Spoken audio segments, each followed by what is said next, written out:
नमस्कार दोस्तों, आपका स्वागत है हमारे इस चैनल में एडवोकेट कृष्ण कुमार त्रिपाठी। दोस्तों, आज मैं एक छोटी सी आपको ट्रायल प्रोसेस के बारे में बताने वाला हूं, जानकारी देने वाला हूं, क्योंकि कई लोगों को इसको लेकर काफ़ी कन्फ्यूजन रहता है और वकील जो उनके होते हैं वो उनको पूरी जानकारी देते नहीं हैं और फिर व्यक्ति को फील होता है कि शायद मेरा वकील जो है मुझसे झूठ बोल रहा है, बेवकूफ़ बना रहा है। दोस्तों, जब कभी भी आपके ऊपर कोई भी एफआईआर दर्ज होती है तो उसके बाद मैं जो कोर्ट की प्रोसेस है उसकी चर्चा करूंगा। ठीक है, जमानत वगैरह की चर्चा मैं नहीं करूंगा। तो जब कभी भी आपके ऊपर एफआईआर दर्ज होती है तो उसके बाद पुलिस का काम रहता है कि एनी हाउ जो चार्जशीट है वो पेश करे। उसको चार्जशीट भी बोलते हैं, फाइनल रिपोर्ट भी बोलते हैं और कई राज्यों में उसको चालान भी कहते हैं और उसको शुद्ध हिंदी में अंतिम प्रतिवेदन भी कहते हैं। ठीक है, जो पुलिस होती है वो चार्जशीट पेश करती है। चार्जशीट पेश करने का समय 60 दिन 90 दिन रहता है। नए कानून में कुछ संशोधन हुए हैं। पहले ये था कि 90 दिन के बाद भी चार्जशीट पेश करने का टाइम जो है कोर्ट दे देती थी, लेकिन नए कानून के मुताबिक अब आपको जो टाइम लिमिट दी है उसके बाद का टाइम नहीं दिया गया है। कानून में स्ट्रिक्टली बोला गया है कि आपको इतने दिन में पेश करना ही है। वो अलग बात है कि इन फ्यूचर हो सकता है सुप्रीम कोर्ट का कुछ जजमेंट आ जाए उसको लेकर। तो पुलिस उसमें चार्जशीट पेश करती है। अब इसमें दो काम किए जा सकते हैं, या तो आप चार्जशीट को एक्सेप्ट कर लें या फिर जो है आप चार्जशीट को चैलेंज कर दें। और जब चैलेंज अगर आप करना चाहते हैं तो फिर आपको उस पूरी चार्जशीट को का आपको मतलब एक तरीके से अध्ययन करना पड़ेगा, उसको पूरा चेक करना पड़ेगा। उसमें आपको देखना पड़ेगा कि पुलिस ने यहाँ पर कहाँ मिस्टेक करी है, कहाँ पर लूप होल्स हैं। ये चीज़ आपको उसमें देखनी पड़ेगी।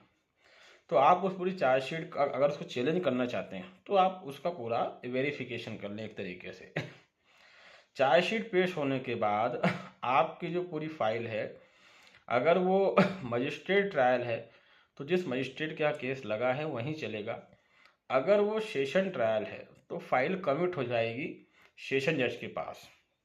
स्टार्टिंग में फाइल मजिस्ट्रेट के पास ही रहती है, जहाँ क्राइम हुआ है उस एरिया के मजिस्ट्रेट के पास। कोर्ट के अंदर हर एरिया का एक मजिस्ट्रेट होता है।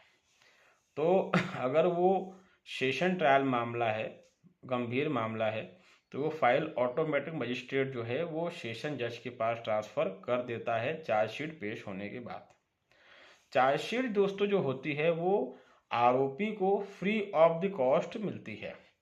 पुलिस चार्जशीट लेकर आई, पुलिस दो कॉपी में लेकर आती है। एक कॉपी पुलिस जो है कोर्ट में जमा करती है, दूसरी कॉपी आरोपी को देती है। अक्सर ये होता है कि उस चार्जशीट की कॉपी को वकील रिसीव कर लेते हैं, जो आरोपी के वकील रहते हैं वो उसको रिसीव कर लेते हैं। अब कई बार आरोपी की शिकायत रहती है कि चार्जशीट की कॉपी मुझे नहीं मिली या मुझे मेरे वकील ने नहीं दी। तो देखिए, आपके वकील ने अगर नहीं दी तो फिर आपको अपने वकील से मांग लेना चाहिए, वो एक कॉपी दे देगा। और अगर वो नहीं दे रहा है तो फिर कुछ गड़बड़ है, मतलब कि वो चालाकी कर रहा है, वो आपको देना नहीं चाहता। उसको डाउट होगा कि मेरा क्लाइंट कहीं मेरे पास से भाग ना जाए। तो अगर ऐसी कोई परिस्थिति पैदा होती है तो इसमें घबराने की ज़रूरत नहीं है। आप जो है कोर्ट में एक सर्टिफाइड कॉपी के लिए एप्लीकेशन लगा सकते हैं और वो चार्जशीट आपको 2 से 3 दिन में मिल जाएगी, वो भी सर्टिफाइड। ठीक है, क्योंकि पुलिस तो फोटो कॉपी देती है, आपको सर्टिफाइड कॉपी मिलेगी चार्जशीट की। ठीक है, तो आपको एप्लीकेशन लगाई, नकल आवेदन लगाना है सर्टिफाइड कॉपी के लिए और ये आपको मिल जाएगी। चार्जशीट पेश होने के बाद जो केस होता है वो चार्ज पे चला जाता है। चार्जशीट पेश हो चुकी है, अब जो है कोर्ट जो है चार्ज डिसाइड करेगी। ठीक है, कोर्ट उसका अवलोकन करेगी, चार्ज की पहले बहस होगी और उसके बाद कोर्ट जो है चार्ज डिसाइड करेगी। सवाल है चार्ज क्या, चार्ज मतलब आरोप।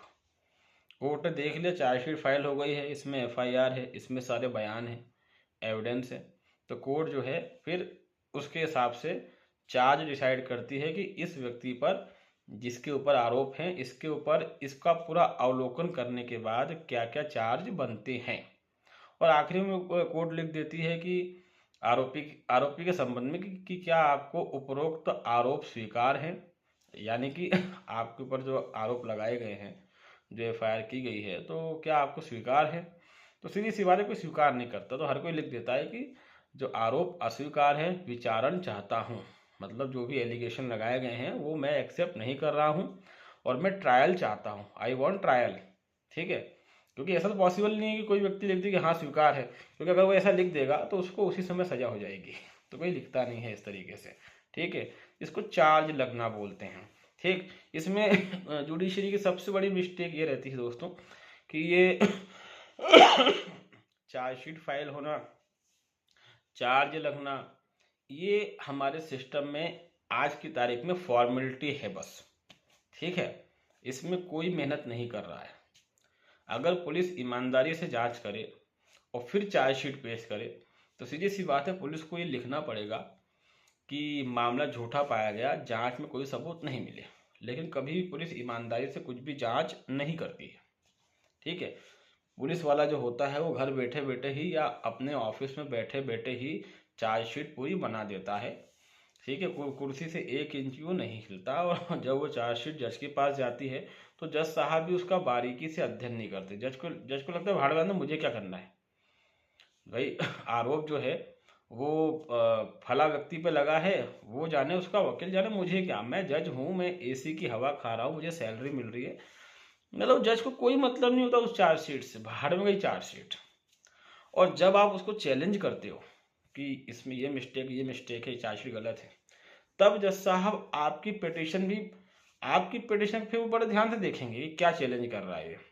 और पूरी कोशिश उनकी रहती है कि जो आपने चार्जशीट को चैलेंज किया है, तो पूरी कोशिश है जज साहब की कि वो आपकी पिटिशन को खारिज कर दें। मेजोरिटी केसेस में यही होता है कि है ना, कोई व्यक्ति, पहली बात तो ये कि इंडिया में बहुत कम लोग समझदार हैं जो चार्जशीट को चैलेंज करें। मेरे ख्याल से सबको करना चाहिए। अगर आपको लगता है कि आप झूठे मामले में फंसे हो, आपको करना चाहिए। तो अगर हम चार्जशीट को चैलेंज करते हैं तो जज साहब को पता नहीं क्या हो जाता है, वो ईमानदारी से कभी उस चीज़ को, मतलब वो उस जो आपने चार्जशीट ऑब्जेक्शन पेश किया है, कभी भी ईमानदारी से उसका एनालिसिस वो नहीं करते, कभी भी नहीं, उनको मतलब ही नहीं उस चीज़ से। और आखिरी में वो जजमेंट लिख देंगे उसी आपके ऑब्जेक्शन को लेकर कि जो भी मतलब ऑब्जेक्शन लिए गए हैं, आपत्ति ली गई है चार्जशीट को, तो चार्जशीट का अवलोकन करके पाया जाता है चार्जशीट बिल्कुल सही है, इसमें कोई त्रुटि नहीं पाई गई है, और आरोपी की तरफ से जो ऑब्जेक्शन लिए गए हैं वो सब निराधार हैं। मतलब घुमा फिरा के जज साहब जजमेंट लिख देंगे। तो ये बहुत बड़ी समस्या है। अगर हमारे जज किसी भी केस को शुरुआत में ही थोड़ा उसको एनालिसिस कर लें, और हमारे जो वकील हैं आरोपी पक्ष के, वो भी थोड़ा उसको देख लें, और दोनों ईमानदारी से अगर अपना काम करें, या फिर सिर्फ जज ही ईमानदारी से अपना काम करे, तो हमारे देश में जो क्रिमिनल के मामले चल रहे हैं वो 50% से भी कम हो जाएंगे, क्योंकि हमारे यहाँ अधिकतर मामले फर्जी चल रहे हैं। ठीक है, और फिर ये आप लोग भी जानते हो जो मेरा वीडियो देख रहे हैं, क्योंकि हमको पता है कि कोर्ट में क्या क्या होता है, पुलिस थाने में क्या क्या होता है। तो अगर ऐसा हो जाए तो फिर क्या बात हो, लेकिन कोई भी अपनी ड्यूटी नहीं निभा रहा, किसी को अपनी ड्यूटी नहीं निभाना है, सब एक भेड़ चाल चल रहे हैं। तो चार्जशीट पेश हो गई, उसके बाद चार्ज लग गए। अब चार्ज लगने पर ही बहस होती है, लेकिन जज भी उसको गंभीरता से नहीं लेते। कोई बड़ा मामला है जिसमें कि आरोप तय होना है, तो उसमें जो आरोपी है, अगर उसका वकील अच्छा है और आरोपी जो है वो क्या कहते हैं बेगुनाह है, तो चार्ज फ्रेम के पहले उसका वकील कोर्ट को समझा सकता है कि सर ये चार्ज इस पर फ्रेम नहीं हो सकते, क्योंकि ऐसी ऐसी बात है, इसने क्राइम नहीं किए हैं, इसको फंसाया गया है, झूठा मामला है, ये एविडेंस है। लेकिन नहीं, जज साहब को उससे भी कोई फर्क नहीं पड़ता है, और फाइनली चार्ज फ्रेम कर दिए जाते हैं। उसमें लिख दिया जाता है कि आप पे ये आरोप है, क्या आपको आरोप स्वीकार है। तो आरोपी लिख देता है मुझे स्वीकार नहीं है, मैं इसमें विचार नहीं, ट्रायल चाहता हूँ। उसके बाद केस शुरू हो जाता है दोस्तों। यहाँ तक की बातें मेरे ख्याल से आपको समझ में आ गई होंगी। फिर केस शुरू होता है, उसके बाद जो पीड़ित पक्ष है उनमें बारी बारी सबके बयान होते हैं, और सबके बयान होने के बाद उसमें जो आरोपी है उसका वकील सभी के क्रॉस एग्जामिनेशन करता है, और क्रॉस एग्जामिनेशन होने के बाद जो आरोपी पक्ष है वो अपने बयान देता है, मतलब उसका क्या कहते हैं, उसके बयान जज लेता है। एक तरीके से जज कई क्वेश्चन तैयार कर लेता है कि क्या आपको आरोप स्वीकार है, क्या उस दिन आप उस घटना स्थल पर थे, क्या आपने उसको चाकू मारा था, क्या आपके साथ ये व्यक्ति भी था। इस तरीके से जैसा भी केस हो उस हिसाब से जज जो है एक क्वेश्चन की एक लिस्ट तैयार करता है, और उससे पूछ पूछ के आंसर जज इस पर लिख देता है। उसके बाद फाइनल बहस हो जाती है दोस्तों, और फाइनल बहस के बाद जजमेंट हो जाता है। ये एक साधारण सा प्रोसीजर मैंने आपको क्रिमिनल केसों का बताया है। इस बीच कई एप्लीकेशन लगाई जाती हैं, वादी के वकील द्वारा, प्रतिवादी यानी आरोपी के वकील द्वारा, और पीड़ित के वकील द्वारा कई एप्लीकेशन लगाई जाती हैं कि ऐसा नहीं है, वैसा नहीं है, ये नहीं है, वो नहीं है। कई सबूत मंगाने की एप्लीकेशन लगाई जाती है, कई चीज़ें हटाने की एप्लीकेशन लगाई जाती है, डिस्चार्ज एप्लीकेशन लगती है कि इसका नाम हटाओ, उसका नाम हटाओ, डिसमिसल पिटीशन लगती है कि केस ही खारिज कर दिया जाए। कुछ लोग फिर हाई कोर्ट भी जाते हैं। तो ये पूरी प्रोसेस जो है कि लंबा समय ले लेती है, 2 साल, 4 साल, 5 साल, हो सकता है 10 साल भी ले ले। तो दोस्तों ये ट्रायल की प्रोसेस रहती है। इसकी जानकारी आपको होना चाहिए, ठीक है। सेकेंड थिंग मैंने जो बताया कि चार्जशीट की कॉपी आपको फ्री मिलती। कई लोगों के मेरे पास मैसेज आते हैं कि सर वकील चार्जशीट की कॉपी दे नहीं रहा, कह रहा है कि मेरे को मिली ही नहीं। तो ऐसा नहीं होता है, चार्जशीट की कॉपी आपको फ्री ऑफ कॉस्ट मिलती है। वो अलग बात है कि पुलिस देने के पैसे लेती है, वो पैसा भी पुलिस 50-100 जैसा पुलिस को रिश्वत मिल जाए, ठीक है, कोर्ट में आती है, उसको उनको देना ही पड़ेगी आपको, और देकर कोर्ट की फाइल में आपकी साइन करवाई जाती है कि उसमें लिखा रहता है रिसीव्ड, आपको चार्जशीट मिल चुकी है, ठीक है। तो जो हमारी चार्जशीट रहती है वो बहुत इंपॉर्टेंट डॉक्यूमेंट होता है, और अगर चार्जशीट उसमें पेश हो रही है तो ये आपकी ड्यूटी है कि उसकी एक कॉपी आप अपने वकील से लें।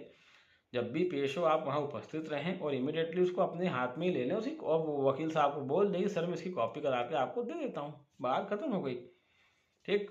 नहीं तो क्या होता है कि फिर व्यक्ति भटकता रहता है, क्योंकि वो चेक करना चाहता है कि चार्जशीट में आरोप क्या लगाए गए हैं, कौन कौन से मेरे खिलाफ गवाह हैं, क्या उनका कहना है। उसको एक जिज्ञासा रहती है कि यार एनी हाउ, उसको रहता है बोलते हैं क्यूरोसिटी, कि एनी हाउ मुझे चार्जशीट देखना है कि उसमें लिखा क्या है। फिर वकील साहब के नखरे, ठीक। चार्जशीट ना मिले तो फिर आप उसकी सर्टिफाइड कॉपी निकलवा सकते हैं। कई बार ये होता है दोस्तों कि चार्जशीट जो रहती है वो काफ़ी मोटी होती है, 150 पेज, 200 पेज, 300 पेज, ऐसा 1000 पेज। तो फिर उसमें कोर्ट जो रहती है वो कह देती है आरोपी पक्ष से कि आप इसकी फ़ोटो कॉपी का खर्चा दे दो और इसकी कॉपी आप करवा लो। क्योंकि अगर वो ज़्यादा रहती है तो फिर कोर्ट उसमें यही आदेश देती है। और ऐसा भी होता है कि कई बार कोर्ट उसको कह देती है कि आप इसका अवलोकन कर लो, एनालिसिस कर लो, हम आपको नहीं दे पाएंगे, कारण कि बहुत ज़्यादा मोटी है। लेकिन ये सब रेयर केस में होता है, अदरवाइज 99.99% चार्जशीट आपको फ्री ऑफ कॉस्ट मिलती है, ठीक है। और अगर आपके वकील साहब नहीं दे रहे हैं, आपसे भी गलती हो गई, मालूम पड़ा आपने उसकी कॉपी नहीं रखी, वकील साहब ले गए नहीं दे रहे हैं, तो उसका सिंपल सा सॉल्यूशन है, जो कोर्ट की फाइल है, जो आपका केस नंबर है, एक एप्लीकेशन लगाइए, ठीक है, और उस एप्लीकेशन को जमा कर दीजिए, जो जहाँ पर भी आपकी कोर्ट में जमा होती है। आपको 7 दिन में, 5 दिन में, जैसा भी प्रोसीजर आपके यहाँ पे अडॉप्ट किया गया है उसके अकॉर्डिंग चार्जशीट की पूरी कॉपी आपको मिल जाएगी। तो मेरे ख्याल से ये वीडियो आपकी समझ में आया होगा दोस्तों। अगर आप हमारे चैनल में नए हैं तो इसको लाइक करें, इसको सब्सक्राइब करें, इसको शेयर करें। तब तक दोस्तों बहुत